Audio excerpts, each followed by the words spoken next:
agar supaya kita mengerti disiplin ilmu yang kita pelajari. Kita kudu tahu dulu tentang mabadi'ul asyarah, program dasar setiap ilmu. Ada 10. Oleh karena kita ini malam hari ini mengkaji ilmu fiqih, maka kita kudu tahu dulu gambaran umum ilmu fiqih. Apa definisi fiqih? Kedua, apa objek bahasan ilmu fikih? Ketiga, apa manfaat dan buah dengan kita mengkaji ilmu fikih? Keempat, apa fadilah keutamaan mengkaji ilmu fikih? Kelima, apa nisbatnya ilmu fikih itu kemana? Lalu siapa yang menyusun pertama kalinya ilmu fikih itu? Lalu namanya apa-apa? Lalu pengambilannya dari mana? Ilmu fikih itu. Lalu hukum mempelajarinya apa dalam agama?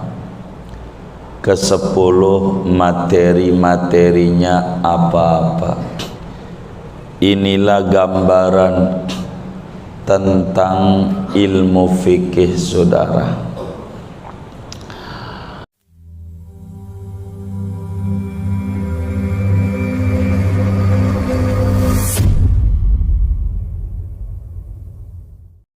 Warahmatullahi wabarakatuh. Bismillahirrahmanirrahim. Alhamdulillahi rabbil alamin. Wassalatu wassalamu ala sayyidina Muhammadin wa ala alihi wa sahbihi ajma'in. Allahumma inna nastahdika li arsyadi amrina wa zidna ilman yanfa'una. Qala al-imamul muallif rahimahullahu ta'ala wa nafa'ana bihi wa bi barakati ulumi wa ghafara lahu wa li masyaikhihi wa li masyaikhina amin. Bismillahirrahmanirrahim. Halaman berapa itu ya? Lupa lagi halamannya. Diciriin halaman berapa itu? 15. Bismillahirrahmanirrahim. Dengan nama Allah yang maha pengasih lagi maha penyayang, aku mulai mengarang kitab ini. Kata Tuan Musannif, Alhamdulillahi Rabbil Alamin. Adapun segala puji yaitu tertentu bagi Allah Rabbil Alamin, Tuhan semesta alam. Wa sallallahu wa sallama ala sayyidina Muhammadin khatamin nabiyyin wa ala alihi wa sahbihi ajma'in. Dan moga-moga memberi rahmat oleh Allah dan kesejahteraan atas junjungan kita Nabi Muhammad an-Nabi. Di situ apa? An-Nabi, An-Nabi doang. An-Nabi wa alihi wa sahbihi ajma'in. Baik. Bebek. Wa alihi at-tahirin terus. Baik. Ini beda redaksi. Wa sallallahu wa sallama ala sayyidina Muhammadinin nabiyyi. Dan moga-moga memberikan kesejahteraan oleh Allah dan moga-moga memberikan rahmat oleh Allah, wasallama, dan memberikan kesejahteraan oleh Allah ala sayyidina Muhammadin an-nabi, atas junjungan kita Nabi Muhammad An-Nabiyyi yang menjadi Nabi, wa alihi tahirin, dan atas keluarganya Nabi at-tahirina yang suci, wa sahabatihi ajmain, dan kepada para sahabatnya kanjeng Nabi ajmaina semuanya. Sa'alani amma ba'du. Qala al-qadhi Abu Suja'in wallahu a'lam bishawab. Segini dulu. Saudara-saudara sekalian yang mulia, malam hari ini kajian kita memasuki ngaji ilmu fiqih, ilmu fiqih dengan acuan kitab Matan Taqrib. Kitab apa namanya? Kitab Matan Taqrib, karya ulama besar daripada Asbahan. Asbahan itu sekarang masuknya di Iran.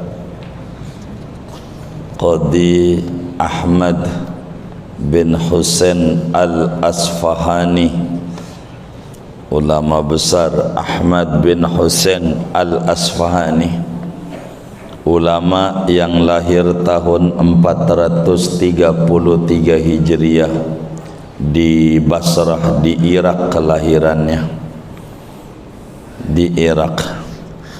Makamnya beliau di Madinah, 10 meter daripada makamnya Nabi besar Muhammad sallallahu alaihi wasallam.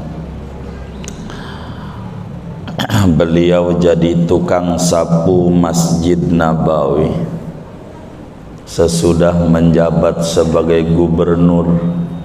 Berhenti mainnya di masjid, nyapu masjid. Ada yang ngenalin kalau beliau ini kiai gede, jangan panggil yai, marbot aja. Begitu tawaduknya beliau, begitu.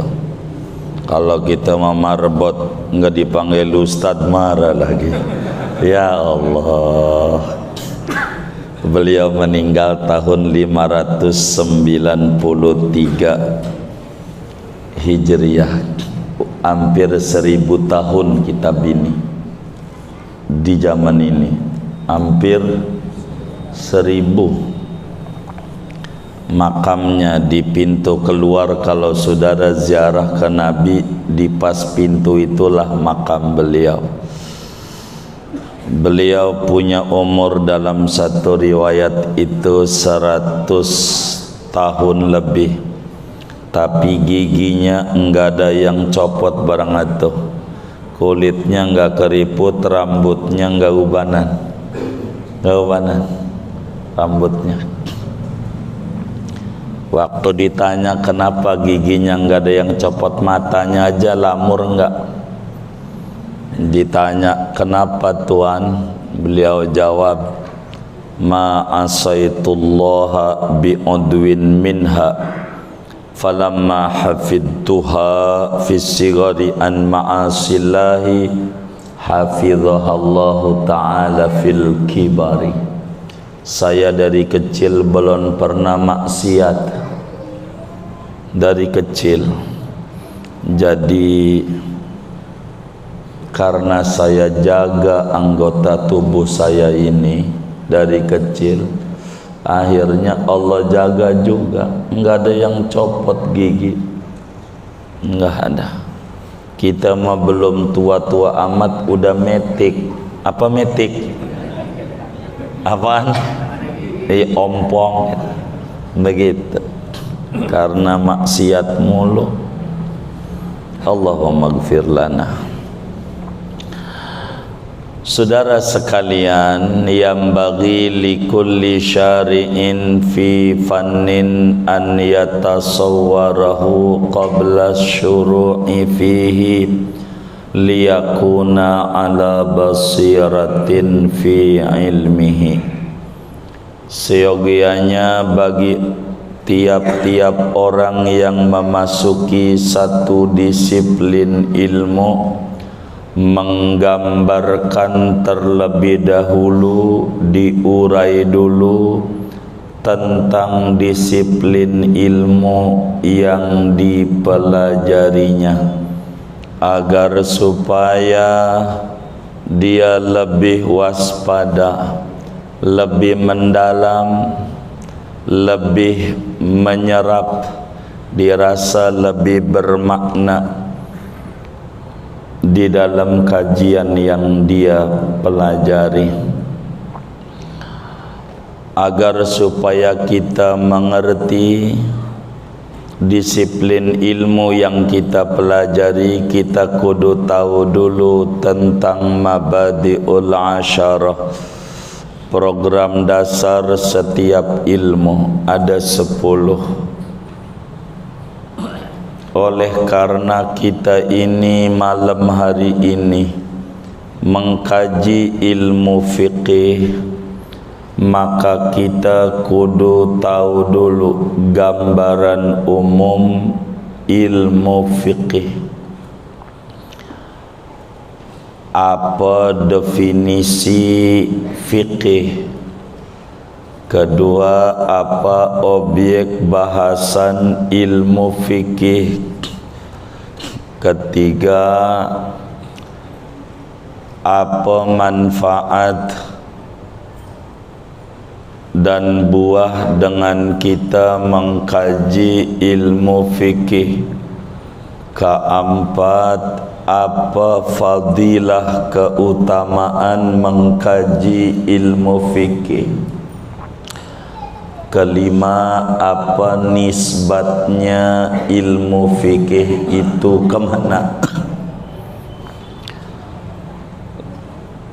Lalu siapa yang menyusun pertama kalinya ilmu fikih itu?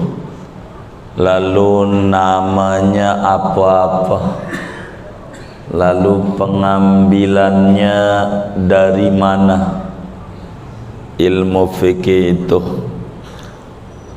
Lalu hukum mempelajarinya apa dalam agama? Ke-10, materi-materinya apa-apa. Inilah gambaran tentang ilmu fikih, saudara.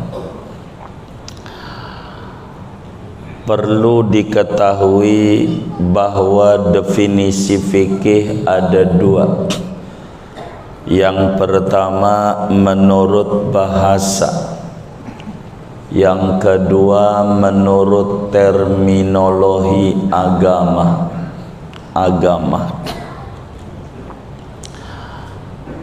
Apa itu fikih? Fikih itu menurut bahasa artinya paham. Paham. Jadi ilmu fikih berarti ilmu yang didapat daripada pemahaman tentang Quran dan hadis. Begitu peresannya fikih. Seperti dalam hadis Nabi, man yuridillahu bihi khairan yufaqihu fid din. Siapa orang yang Allah kehendaki kebaikan yang banyak, yufaqihu fid din, maka Allah memberi fikih padanya tentang agama. Memberi fikih itu memberi pemahaman tentang agama. Dalam hadis yang lain Nabi sampaikan saat mendoakan Ibnu Abbas masih kecil. Kata Nabi, Allahumma faqihu fid din. Ya Allah, berikan fikih pada anak ini tentang agama. Maksudnya berikan paham anak ini tentang agama. Fikih artinya pemahaman. Menurut bahasa. Menurut bahasa. Namun fikih dalam terminologi agama saudara adalah al-ilmu bil ahkami syar'iyyati al-amaliyati al-muqtasabu min adillatihat tafsiliyati. Fikih itu adalah ilmu, disiplin ilmu yang membahas seputar hukum syariat. Fikih itu adalah disiplin ilmu yang membahas seputar hukum syariat, hukum agama, yang mana hukum itu dipraktekkan, diaplikasikan, bukan dogma.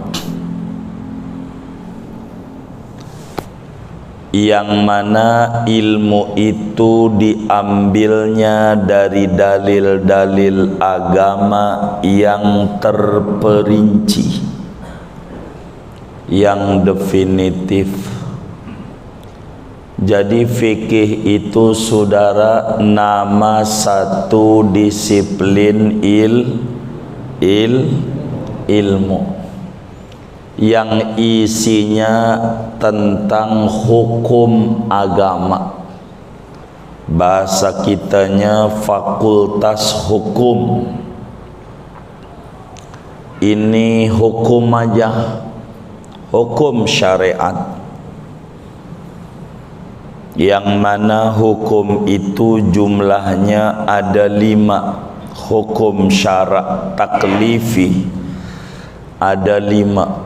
Jadi kalau ditanya hukum, jawabannya jangan keluar dari 5 hukum tuh. Wajib, haram, sunnah, makruh, mubah. Ini hukum, dan ini bakal dibahas dalam kitab kita. Dari seluruh ilmu hukum, mau hukum ibadah, mau ekonomi Islam, mau perdata Islam, mau hukum waris Islam, hukum perkawinan dalam Islam, hukum pidana Islam, hukum tata negara Islam. Ini lengkap kitab ini, biar kata kecil. Lengkap, semuanya ada. Ini ngaji biar paham apa biar khatam? Hah? Iya, fikih itu biar paham. Kalau biar khatam saya baca ujungnya nih. Subhana rabbika rabbil izzati amma yasifun. Begitu. Khatam. Gimana Mas Sahril? Pelan aja ya. Yang penting ngerti ya. Gitu ya. Disiplin ilmu yang seputar hukum. Hukum ada berapa? 5. Hukum ada 5. Apa-apa? Wajib, haram, sunnah, makruh, mubah. 5 doang hukum. Kalau ada orang jawaban keluar dari 5, ini namanya tidak ngaji takrib. Saudara, muludan tuh hukumnya apa? Muludan. Ini udah ngadain muludan belum ini?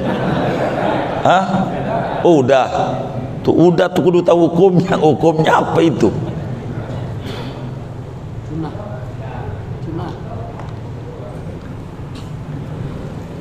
Tahlilan, tahlilan. Hukumnya apa tahlilan tuh? Nuju hari.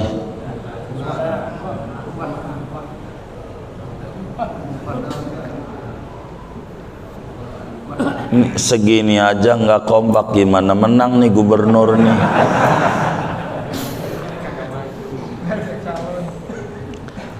Hukum itu ada 5 doang hukum. Jangan ditambahin bid'ah, bukan hukum. Bid'ah mah bukan hukum. Bid'ah mah sebutan. Bid'ah itu nama sebutan bagi perkara yang di zaman Nabi tidak ada. Perkara di zaman Nabi yang tidak ada tuh sebutannya bid'ah. Begitu kata Imam Izzuddin Ibnu Abdissalam dalam kitabnya Qawaidul Ahkam fi Masalil Anam pada halaman terakhirnya. Jadi bid'ah itu hukum apa sebutan? Sebutan bagi perkara yang tidak ada di zaman Nabi. Ini perkara ini yang nggak ada di zaman Nabi sebutannya bid'ah. Hukumnya apa?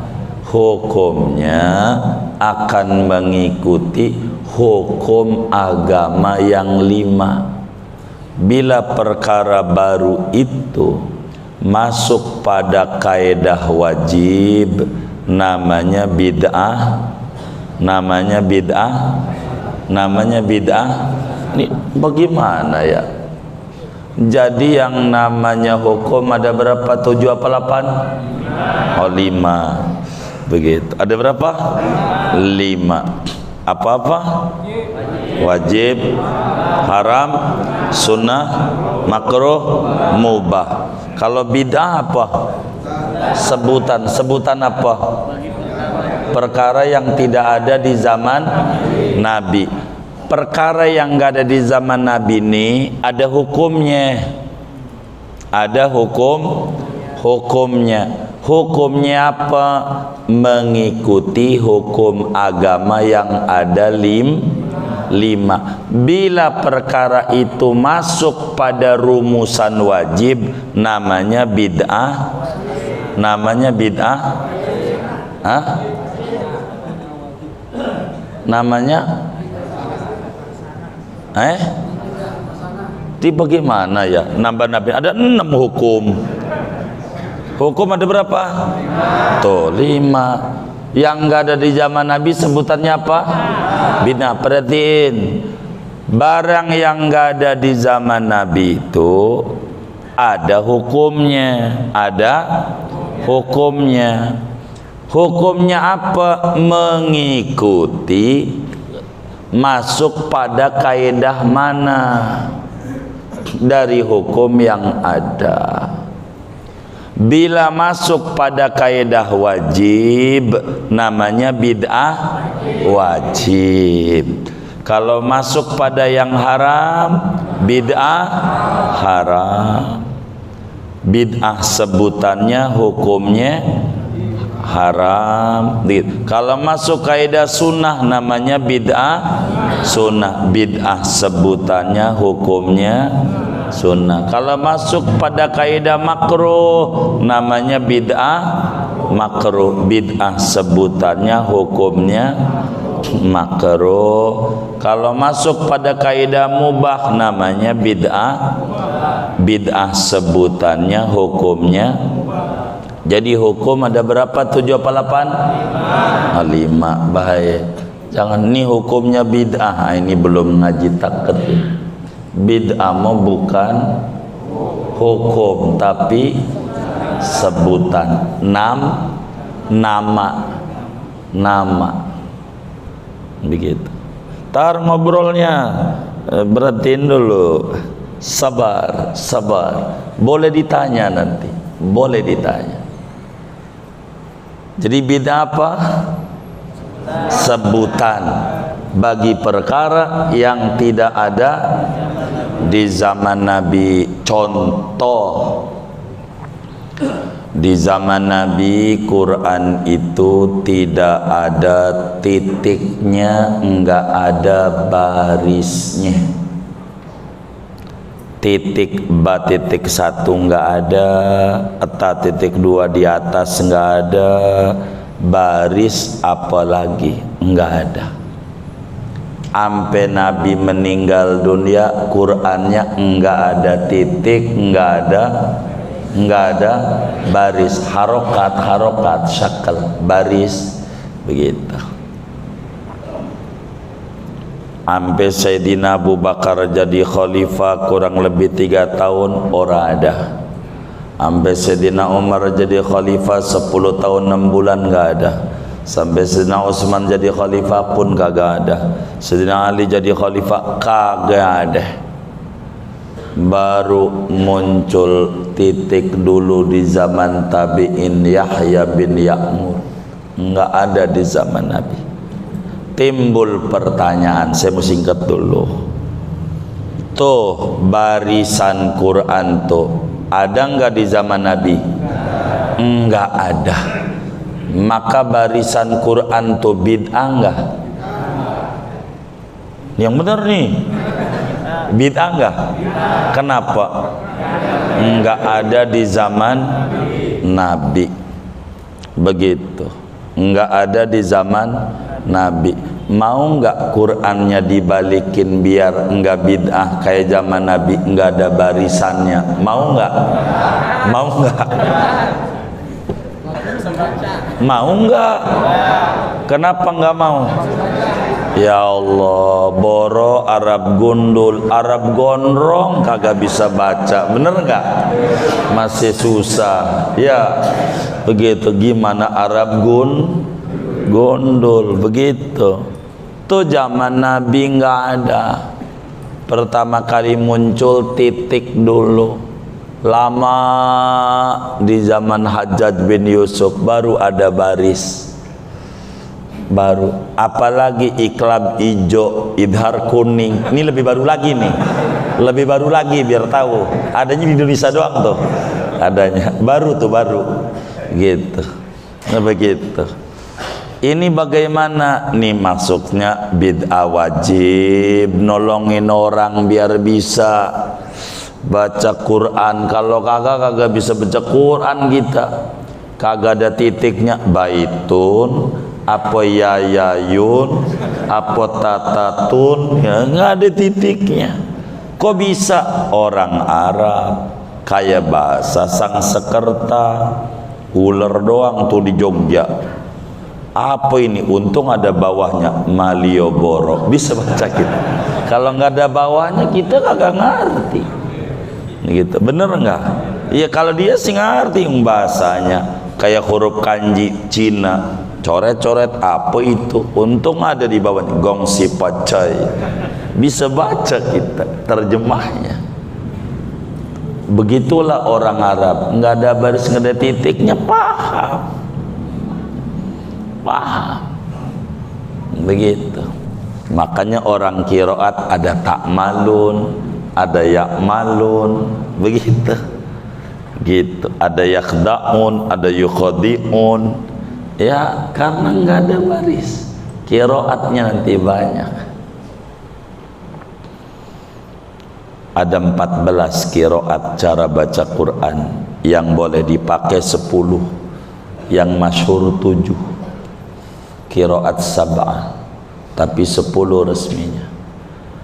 Ngaji qiraat, kitab yang terkecil Tahbirut Taisir, qiraat 14 gitu. Abi Amr Ad-Dani, Ibnu Katsir, macam-macam dah. Nafi'. Kalau hafaz bukan qiraat, riwayat.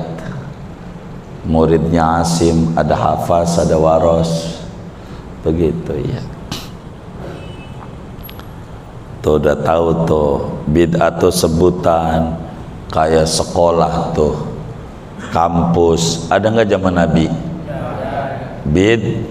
Bid'ah, neraka muanya. Iya kagak begitu agama tuh, kagak.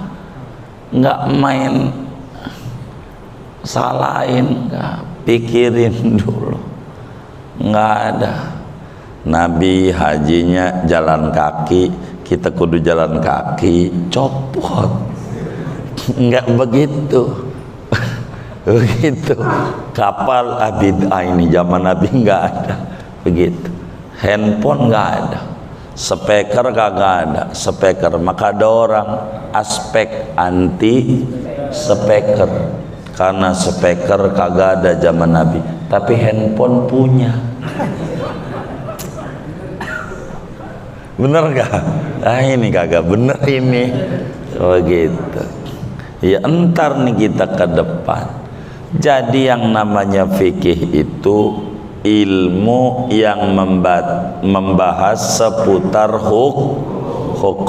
hukum Islam. Hukum itu ada dua. Ada yang diyakini syariat tuh, ada yang dipraktekkan. Yang diyakini namanya tauhid.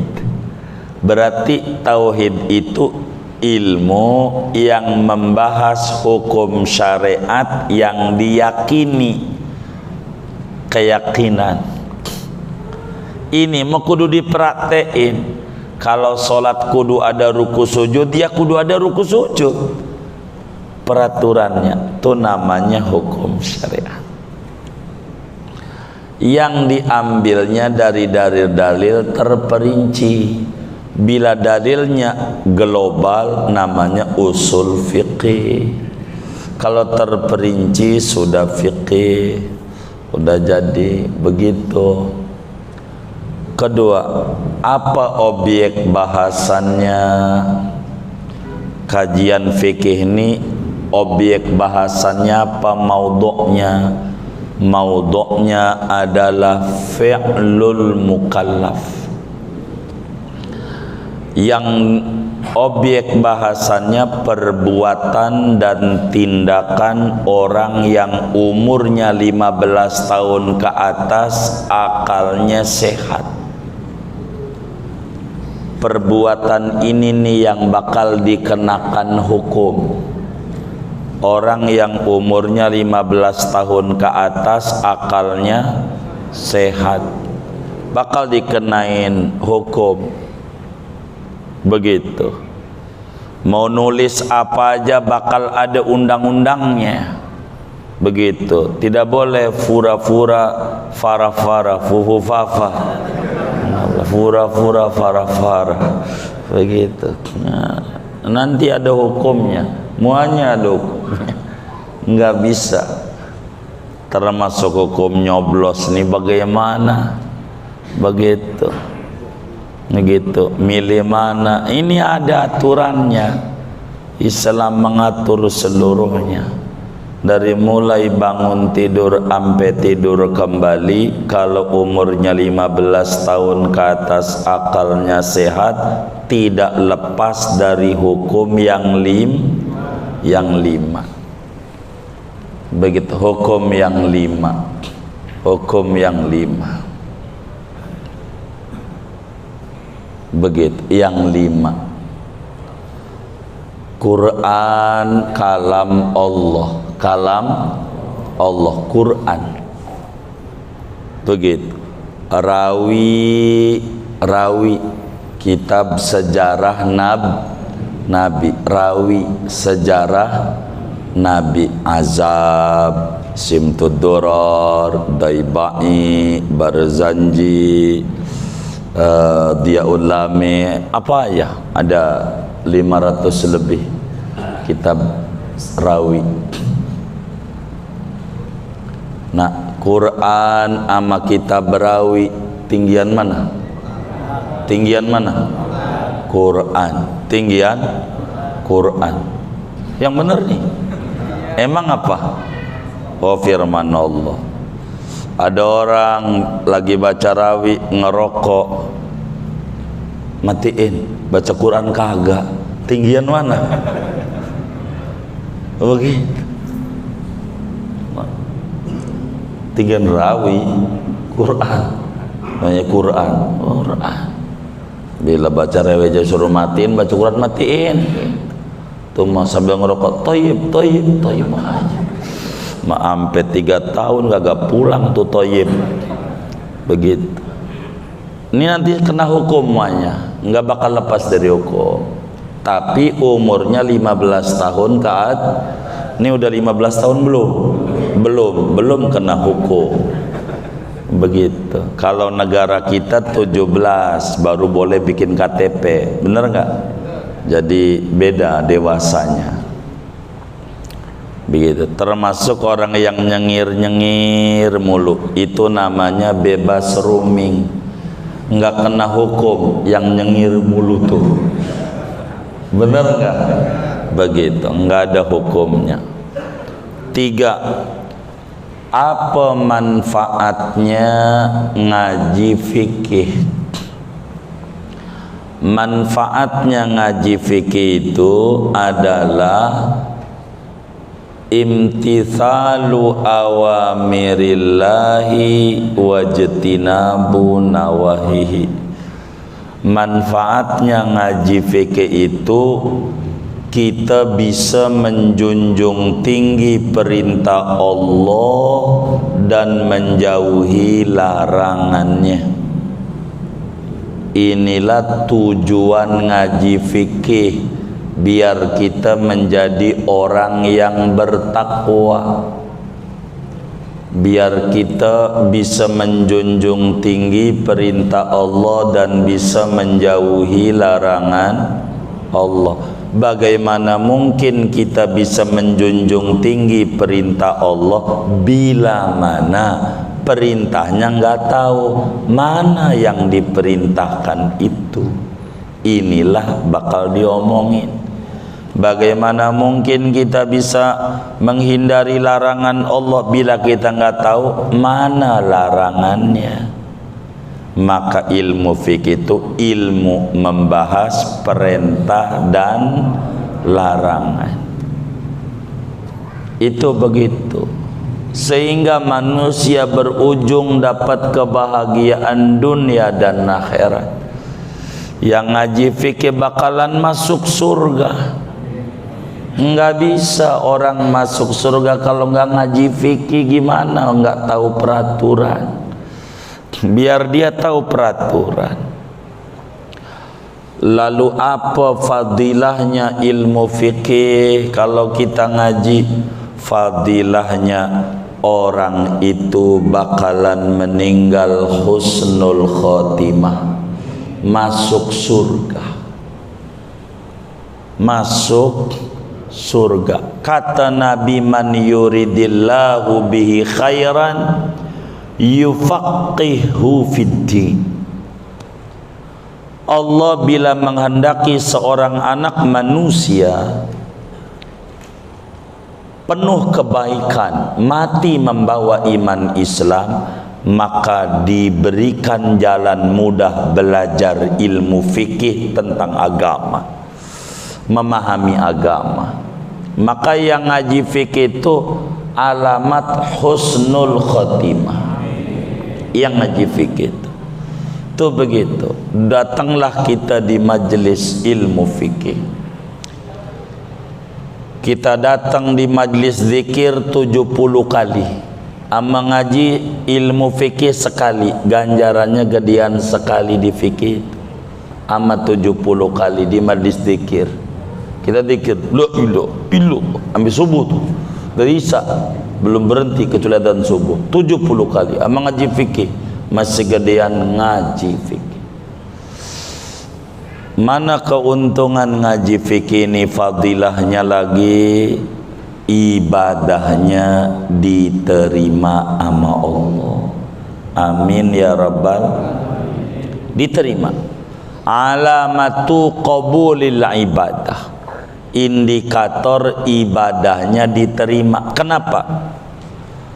Orang yang ngaji fikih itu kekurangannya dimaklumi oleh Allah. Dimaklumi. Kayak bocah belajar sepeda, jatuh lagi, kira-kira ditertawakan apa dimaklumi? Hah? Kenapa dimaklumin? Masih belajar. Begitu juga kita sholat ada yang kurang, kata malaikat, ya Rob nih sholatnya meleng, kasih ganjaran apa kagak? Begitu, kata Allah kasih aja. Meleng, udah belum? Hah? Oh belum. Kata malaikat meleng sholatnya, kata Allah maklumin aja. Masih ngaji fikih dia, masih ngaji, tuh masih belajar, tapi ngajinya nyender. Kata malaikat, biar nyender ngaji, gitu. Ngajinya ngantuk, biar ngantuk masih ngaji, maklumin aja, masih. Maka kenapa Nabi nyuruh kita utlubul ilma minal mahdi ilal lahdi, ngaji dari kecil sampai tua. Begitu. Bahasa hadis sih sampai kuburan. Kalau di kuburan nggak usah ngaji ente, di ngajiin aja. Begitu. Begitu. Lalu apa nisbatnya ilmu fikih ini, kategorinya? Ilmu fikih ini kategorinya ilmu agama. Ilmu agama tuh ada 3 yang pokok. Ada tauhid. Udah ngaji tauhid belum? Udah tamat. Udah tamat. Kalau tamat bisa 2, bisa lolos, bisa lulus. Tulisannya sama, lam waw sin. Gitu. Lolos, lulus. Tulisannya sama. Begitu. Bisa tasawuf, bisa tauhid, bisa fikih. Ini namanya ilmu syariat. Ilmu syariat. Islam itu 3 tiang pancangnya. 3 ilmu Islam. 1 syariat, 1 akidah, 2 syariat, 3 akhlak. Akidah, syariat, akhlak. Ini fikih. Fikih ini syariat. Siapa yang menyusun pertama kali ilmu fikih ini? Yang menyusun pertama kali Imam Abu Hanifah. Penemu tuh yang membukukan, yang mengkodifikasikan, susunannya begini, bab bersuci dulu, bab sholat, bab ini, begitu metodenya ini. Iya, Imam Abu Hanifah. Kata Imam Syafi'i, an-nasu iyalun li Abi Hanifata fil fiqhi. Kata Imamun al-Azam Imam Syafi'i, ulama itu semuanya ngekor utang jasa pada Imam Abu Hanifah terkait ilmu fikih, karena beliau yang membukukan pertama kali. Dari tadinya ada di pikiran, dibukuin. Itu begitu. Lalu apa namanya ilmu yang kita pelajari ini? Banyak. Namanya macam-macam. Pertama, ilmu fikih. Kedua, namanya ilmu syariat. Ilmu syariat. Ketiga, ilmu halal haram. Karena di sini bakal dibedah halal apa haram, begitu, gitu. Namanya apalagi furu'uddin, ilmu cabang agama. Namanya apalagi namanya ulama ini, fiqhul asghar, fikih kecil. Ada tuh ulama masjid. Kalau fikih besar berarti akidah. Abu Hanifah itu namanya. Lalu pengambilannya dari mana? Biar cepat. Pengambilannya 4. Pertama Quran, kedua hadis, ketiga ijma', keempat qiyas. Quran yang membahas hukum kurang lebih 500 ayat dari 6.666 ayat. Urusan fikih di 500 saja. 500 ayat. Begitu Imam Suyuti jelaskan dalam Al-Itqan fi Ulumil Quran. 500 hadis dari hadis Nabi. Hadis untuk rujukan hukum, pertama Bukhari, kedua Muslim, ketiga Abu Dawud, keempat Tirmidzi, kelima Nasai, keenam Ibnu Majah, ketujuh Sunan Ad-Darimi, kedelapan Muwatta Imam Malik, kesembilan Sahih Ibnu Hibban, kesepuluh Sahih Ibnu Huzaimah, kesebelas adalah Mustadrak Imam Hakim, ke-12 Sunan Baihaqi, ke-12 Sunan Daraqutni, ke-13 Mu'jam At-Tabarani, ke-14 Musnad Imam Ahmad bin Hanbal. Minimal 14 kitab hadis. Ngaji kudu tamat tuh, baru dia bisa memproduk hukum. Bukhari ada 10.000 hadisnya. Jangan Bulughul Maram doang, karena dikit-dikit bid'ah mulu. Semuanya harus ngaji, biar jangan nyalain orang mulu, biar kita luas. Begitu. Kalau nggak ketemu ijma', konsensus ulama. Keempatnya qiyas, kayak maulid gitu. Ada ulama pendekatannya qiyas. Nabi dalam hadis yang sahih merayakan hari lahirnya dengan puasa Senin. Puasa ini kalau mau dirumusin ibadah, maka ibadah apa aja, baca Quran ke nyontok tuh ibadah, sama baca Quran, baca sejarah Nabi, ada yang dari situ. Namanya ngambilnya qiyas. Macam-macam ulama, macam-macam. Begitu. Qiyas itu menyamakan perkara yang tidak ada teks dalilnya dengan perkara yang ada teks dalilnya, karena ada kesamaan makna. Namanya qiyas. Biar gampang, di SPBU ada tulisan dilarang merokok. Tuh dilarang merokok tuh dalam bahasa fikih namanya nas, teks hukum. Ada teksnya tertulis dilarang, berarti merokok tidak boleh. Tapi bakar ban mau nggak ada tulisannya. Ada tulisannya nggak? Gitu. Kalau nabun berarti di SPBU hukumnya boleh nggak? Boleh nggak? Boleh nggak? Nggak ada tulisannya. Boleh nggak? Kenapa nggak boleh?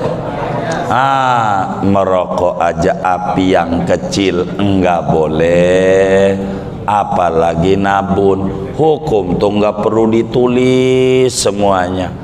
Hukum tuh begitu. Hukum tuh. Jadi hukum itu baku. Kalau di Indonesia enggak. Undang-undang tuh enggak baku. Ntar 5 tahun lagi bikin undang-undang pemilu, 5 tahun. Itu sih bukan undang-undang, peraturan. Kalau hukum mau pondasi, nggak boleh diutak-atik. Undang-undang 45-nya udah rubah. Begitu dengan reformasi, berarti baru dandan lagi. Belum rapi, belum. Begitu. Hukum Islam mah udah rapi dari tahun dal. Itu begitu. Kias namanya, kata Quran, fala taqul lahuma uf, ama orang tua jangan ngomong ah, dosa. Napas gede disuruh tong pasar kembang, ada aja di hatinya dosa duraka, tapi nonjok mau nggak ada. Berarti hukum nonjok boleh nggak? Kenapa? Lagi aja nggak boleh, apalagi tuh namanya nanti bakal dibedah hukum itu ada payungnya, ke atasnya ada. Jadi nggak bakalan lepas segala sesuatu tuh dari hukum. Begitu. Muslim kurang mau pada bagian ini. Kata Quran, afala yanzuruna ilal ibili kaifa khuliqat. Coba dong manusia tuh mikir unta bagaimana dicipta oleh Allah. Muslim ogah mikirin Quran tuh, demennya ribut, kunut ama enggak kunut, mulut ama kagak mulut. Muslim tuh adzan Jumat 2 kali ama sekali, tahlilan apa kagak mikirin. Orang disuruh mikirin unta gitu. Unta itu apa? Binatang hebat, sekali minum 3 hari enggak minum, kuat. Itu unta. Di bawah unta kuda itu kuat. Begitu, sekali minum dibikin terminal minum, namanya pos pengomben. Namanya apa ngombe tuh? Pos peminuman sado kuda. Bener nggak tuh? Begitu.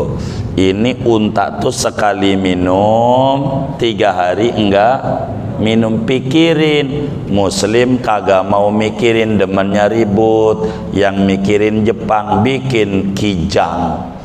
Begitu, kasih minum di SPBU full 3 hari enggak minum. Dia yang mikir, yang ribut kita. Ini namanya alat transportasi padang pasir. Pikirin. Begitu. Korea bikin kuda. Begitu. Bener nggak? Begitu. Macam-macam. Itu begitu.